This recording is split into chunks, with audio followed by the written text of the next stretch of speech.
హనుమాన్ మూవీతో block buster hit కొట్టిన మన తేజ సజ్జా మరో మూవీతో అయితే మన ముందుకు వస్తున్నాడు. ఆ మూవీ పేరే మీరాజ్. మీరాజ్ అంటే ఫ్యూచర్ అని అర్థం. కార్తీక్ ఘట్టంనేని ఇంతకుముందు సూర్య వర్సెస్ సూర్య, ఈగల్ మూవీ అనే డిఫరెంట్ కాన్సెప్ట్ అయితే మన ముందుకు వచ్చాడు. అయితే ఇంకో సరికొత్త కాన్సెప్ట్ అయితే అది మన ముందుకు వస్తున్నాడు. ఈ మూవీ పేరే మీరాజ్.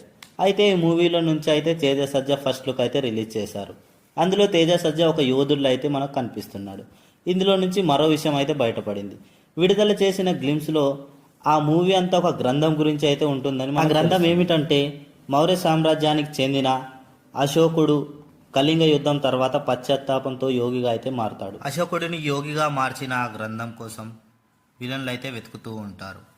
అయితే ఆ గ్రంథం ఏమిటి, ఆ గ్రంథంలో ఏముంటుంది, విలన్ ఆ గ్రంథం కోసం ఎందుకు వెతుకుతున్నాడు, అయితే మన తేజ సజ్జా వాళ్ళని ఎలా అయితే ఎదుర్కొంటాడు అనేదే కాన్సెప్ట్.